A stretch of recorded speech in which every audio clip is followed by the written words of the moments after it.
Welcome back to Leaps and Hounds. We are here with another episode. Thank you so much because you've been getting in touch with all your dog behaviour and training questions. I've got Kris Glover here as usual. She is a behaviourist here at the Dogs Trust. There is nothing that she doesn't know about dogs. She even speaks dogs. I kid you not. She does a very good bark impression. We'll come to that another week, won't we? We did that in series 1, but it's always a good one. There we go, Maggie. What's Maggie saying? Get on with it. Yeah, she said more treats, please. Oh, we've got Maggie and Tink here. They are Kris's dogs as well. And look, Maggie's hanging on your every word already, which is a good sign. She is. She's hungry. Let's see if she lasts, shall we? Now, listen, we've got a message from Kate. Kate owns Ronnie, the 6-year-old Ridgeback, and he is 56 kilograms, very healthy. He does lots of exercise. He's a very happy dog. But she says he wakes me up most nights at 2, 3 or 4 a.m. for a wee. She says, I know his bladder can do a straight night's sleep as he doesn't do it every night, but it is about 4 nights a week. It's like living with a baby, and sometimes dogs can be like that. So what would your advice be for Kate then? Because obviously she's not getting much sleep at the moment because Ronnie wants to go out for a wee. And it's really difficult, isn't it? Waking up at that time of night, you struggle to get back to sleep again. Firstly, I would say it's really, really important that she just gets him vet checked, just to make sure. I know that she said he's very healthy, so I'm assuming she's probably already had a conversation with the vet to make sure that he is okay. But if there's anything like that, we just need to make sure that there's nothing going on that doesn't need some medical intervention. So that's the first thing. Next thing is she said it's about 4 to 5 days. So there are days when he doesn't do it. So what we need to think about is there anything going on outside in those early hours of the morning? So there might be like a fox going through the garden or something. Or it might be the next door neighbour works shifts and actually they're getting up and they're starting the car at that time in the morning, so that's disturbing him. And the problem is that once dogs are awake, and they don't sleep quite in the same way as us, they have more interrupted sleep throughout the night, so he might then wake up and think, oh, I wonder where Kate is, so therefore I'm going to bark, and she often comes down anyway to see that I'm okay. So I just get a little bit of reassurance from that, or I get a little bit of time spent with her. So definitely let's consider what's going on outside. So is it the fact that there are things happening for those 4 or 5 nights of the week that aren't? The other really important thing to consider as well is it cold? So again, you would hope. This is the UK weather, but so we do have weather changes. But is it more likely to happen when it's very cold or very hot? We are under nice thick duvet at night, so we tend to have the heating down. But if he's in a place where, being a Ridgeback, he might start to be getting a little bit cold, possibly that might be the time when it's the coldest period of the night. So maybe he's waking up because he's a little bit uncomfortable. And the other thing to think about as well is, what has he done during the day? So has he had a day where he's had a lot of exercise, which means he's taken on more water, or he's had a later dinner in the evening, so he actually does need to go out for a wee. So therefore he's waken her up because his bladder's full. Because he does actually need a wee. Absolutely. Also, I suppose that's the first thing that we need to ask Kate is, when she lets him out, does he actually wee? Because if he does... How big is that wee when he goes out in the middle of the night? It's a little token one. I remember years ago working with a little dog that basically would pretend... Well, not pretend. He would leg cock because he got a treat. So his lovely family was so good at, oh, it's amazing, he's gone outside, he's about to wee. Oh, my goodness. They would mark it by going, good boy. He'd run over and he'd get a treat. But what he actually learnt from that was, if I just put my leg up like that... I get a treat. I'm going to get rewarded. Clever dog. So don't wee, come back in and still wee. So I suppose the thing is that kind of Ronnie's learnt, if I shout that I need a wee, then I know that I get Kate coming down to give me some attention, take me outside for a little bit. It's great. Yeah, so it could be that. So it could be the fact that he's just, it's too long in the night. He hasn't seen her for a period of time. So it might be that's sort of the encouragement to come down. Often you find, though, that dogs that just want attention, they will not settle afterwards. So once he's got her, he's unlikely to settle back downstairs while she goes back upstairs. So they're the dogs that tend to continue and go, well, you've come down, now you've gone back to bed, I want you back down again.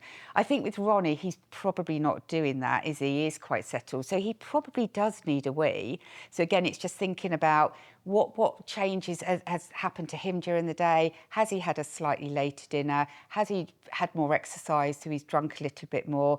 Is there a fox out in the garden that's just sort of making him a little bit less settled during the night? Is it the fact that the security light from the next door neighbours comes on that then sort of glares into the house and then wakes him up? Just need to think about what those changes are. Again, it's really important just to get a vet check, just to make sure that he is completely fit and healthy. Sounds like he is, but just to have that sort of tick in the box to say there's nothing medically going on. So just think about what's happening during the day. Is he actually drinking more water? Is he drinking water slightly later towards the end of the evening? Last thing at night. Both Maggie's beautiful and really easy to get out. Tink will not go out. So I have to go out with her, absolutely. Yeah. And again, if there's things in the garden that either are too exciting, so they're rushing around. Or spooking them or something. Absolutely. So children, you always have to remind them before you go somewhere exciting to go to the toilet before they leave. Certainly the same with dogs as well, that sometimes the excitement overtakes their, I've forgotten to have a wee. But as you say, if they're spooked, so if he goes outside and something startles him, he's probably I'm not going for a wee now. I don't know what's out there in the dark. Completely so. So it might be that nighttime he's experienced something that's been a little bit scary, so he's less inclined then to go outside and have a proper wee. So I would suggest definitely going out with him at night and just seeing whether he does have that last wee before bedtime. And actually it might be worth, like you say, making a note of sort of each day and then seeing if you can work out what are the days he goes through and what aren't the days that he goes through. And what would you say, I know you'll say that, there are obviously different factors involved, but how long should a dog be able to go without going for a wee? I mean, I always used to be amazed at my dog Bailey. If it was raining, she would go for hours because she'd be looking outside thinking, no, I don't need one after all, actually. Yeah. So I think you're absolutely right. It does depend on factors. It definitely depends on age as well. So our young dogs will need more frequent opportunities to toilet, as will our old dogs as well. We should expect a dog to go throughout the night, but it depends how long that throughout the night is. So another thing that probably we need to be asking Kate as well is that the nights that he doesn't sleep through, is that when she's going to bed earlier? So is he actually expected to go maybe, I don't know, from 8 till 4, as opposed to it might be on the 2 days when he goes through, he's only going from 10 till 6. But we would expect a healthy dog to be able to keep hold of their toilet throughout the night.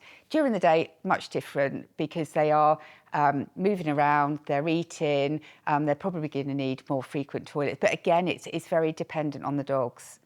So Maggie, particularly, I struggle to get her out at lunchtime. I have to throw a few treats in the garden. And once she's out there, she'll have a wee.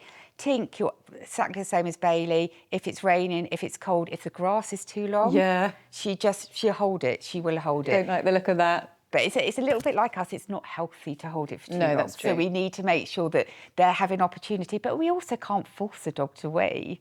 So if they're not going to go, they're not going to go. Yeah. OK, listen, good advice. Let's talk about the thorny issue then, about where your dog sleeps, because everyone's got different views on this, and you do the thing that is right for you and your sort of home setup, don't you? I was a very strict dog mum. Bailey was only allowed downstairs, but it's important to talk about, you were saying having a nice bed space for them, and talk us through kind of, the things to take into consideration about where your dog sleeps, the kind of bed they have, and also a bit about having flexibility. So if you do have your dog in your room with you, is it still able to sleep downstairs in other places? Like if you go and stay at a friend's house and then they're saying, well, actually, I don't really want your dog in the bed with you. So talk us through kind of bedtime scenarios. Definitely. So again, I think a dog chooses their own bed. So if we have a look at Maggie and Tink, Maggie likes something that she can lay out on.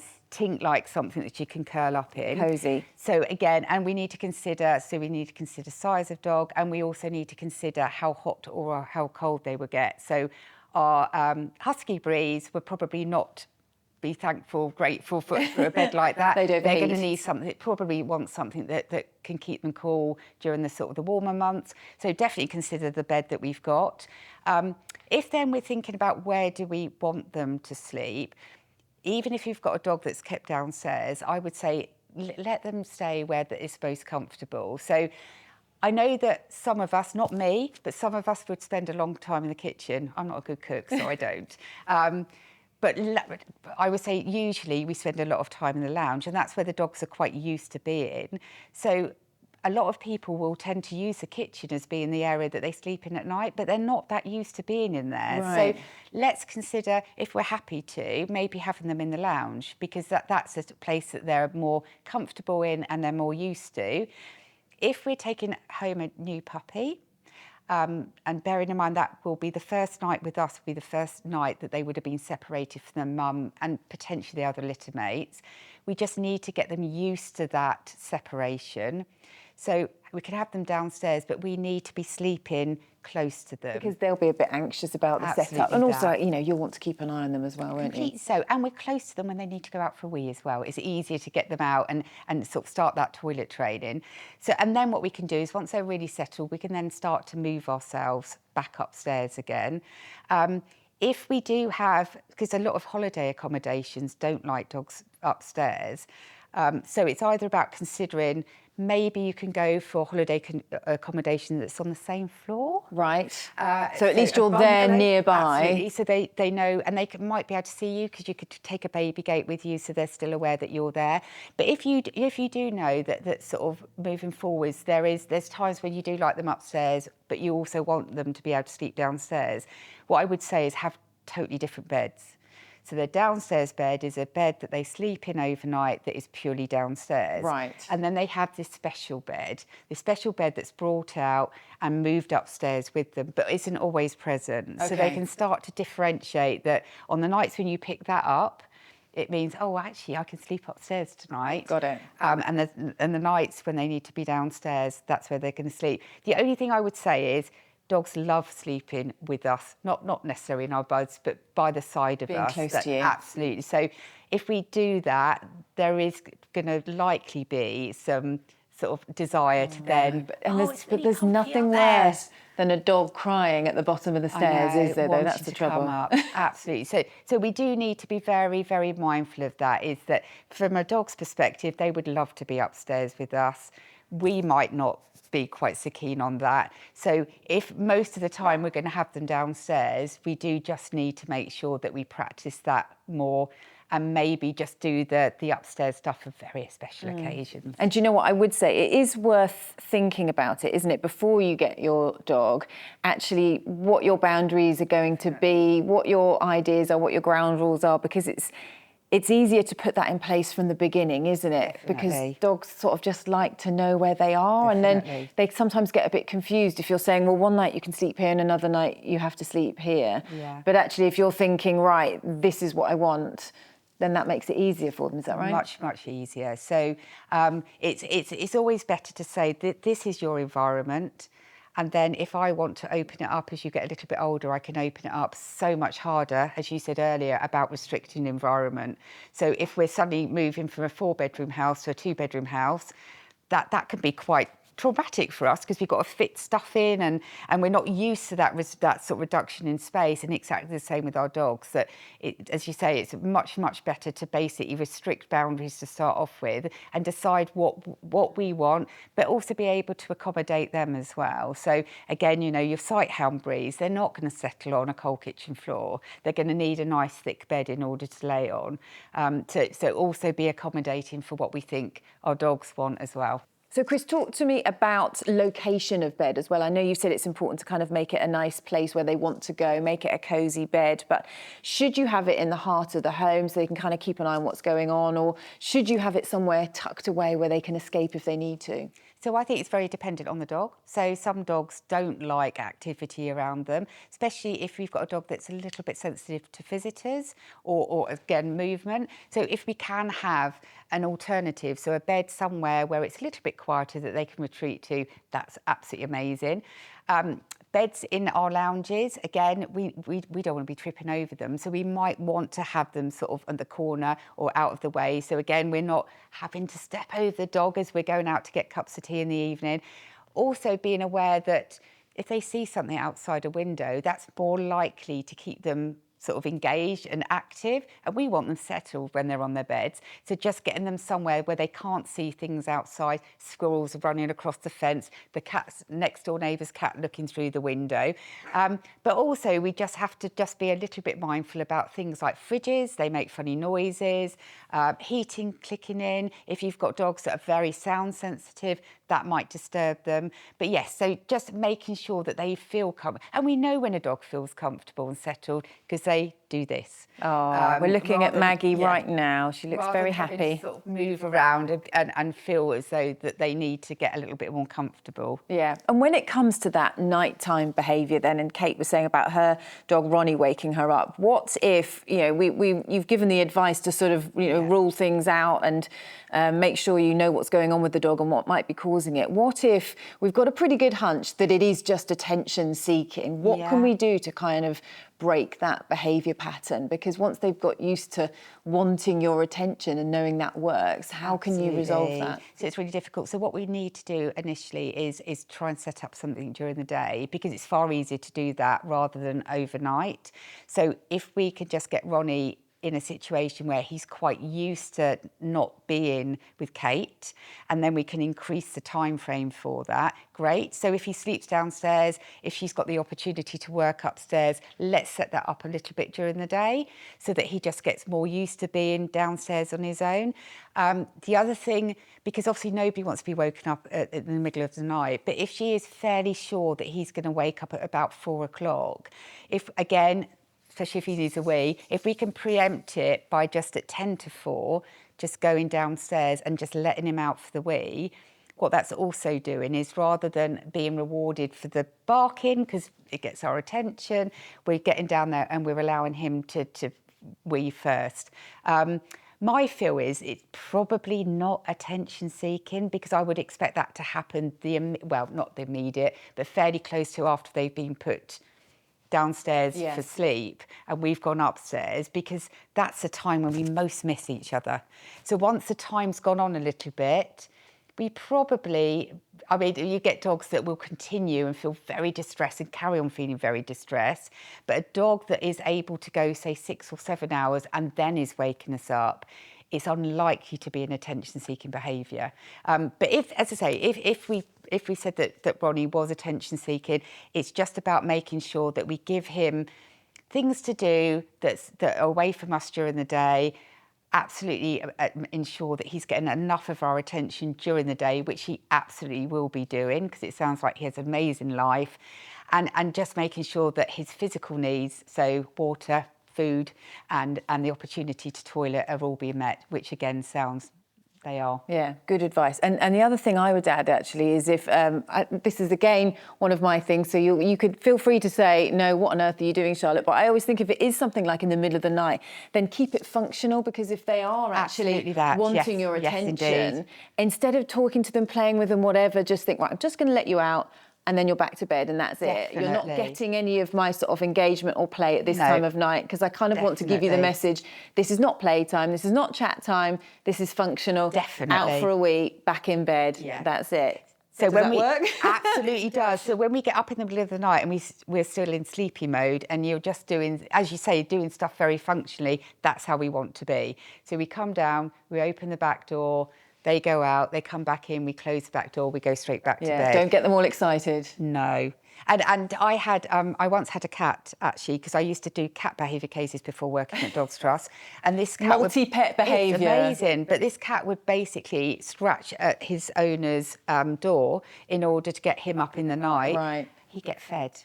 Oh, so my he'd goodness. go, oh, the cat's hungry. So the cat then started to do it 2 or 3 times during the night. No, you don't want that. You definitely don't want that. So dogs can do it, so can cats. Bear that in mind. Kris, thank you so much. Can you just sum up for us then what you think, the top tips are for someone like Kate in this scenario, if your dog's waking up in the middle of the night, things to bear in mind? So firstly, just get a vet check, because we can never be too sure.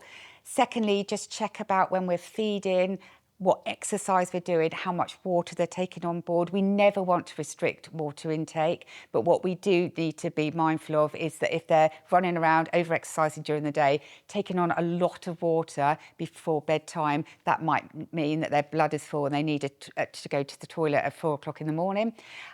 Also, just checking that they do go to the toilet last thing at night, so they're not just doing, as my little dog that I saw years ago, a little token wee, but actually not weeing, so that they're properly emptying their bladder, that things outside aren't too scary, so they're very comfortable going out in the dark, and also there's not a lot of things that are disturbing them externally or internally in the evenings, overnight.